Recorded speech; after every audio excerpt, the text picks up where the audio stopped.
What's up, everybody? This is Jube from Section 122 on ArgosEndzone.com, getting you ready for your upcoming action as the Argos take on the BC Lions out at BC Place in Vancouver. Argos coming off back-to-back wins against the Hamilton Tiger Cats, so they got a pretty good record lately of beating up on Kitties.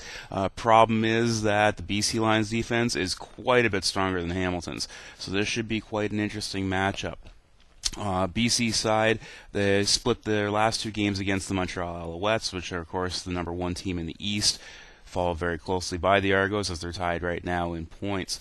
I think that you've got a much different game that they're going to have to plan for compared to what they did against Hamilton, as Travis Lulay is due for a big breakout game. G. Rice-Salmon is well overdue to make an impact, and of course they've got a fleet of receivers, including Arlen Bruce Jr. to throw to.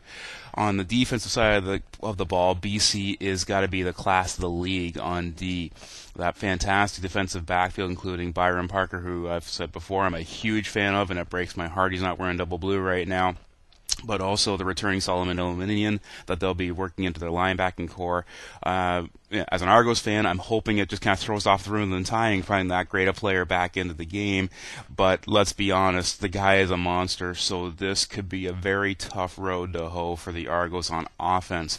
This could be one of those field position games as both defenses are very, very strong. Both offenses got a lot of weapons, a lot of talent. Speaking of weapons and talent, of course, the report came out late this week that Chad Cackert has an injured calf and will not be playing this week. So the rookie Riggs Jr. will be getting his chance in the offensive backfield. Let's see if he can make a name for himself the way Cackert did last year when Boyd was injured. So keep an eye out for that and see how well he works into this offense. Speaking of course, of the offense, that Ricky Ray was in a really good rhythm the last 2 weeks. It just kept snowballing, playing against a much stronger defense. This could be interesting.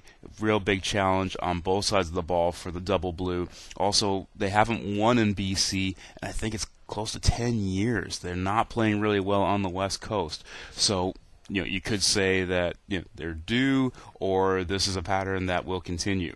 You know me, all about the Argos, so I'm going to say that they're due for the big win.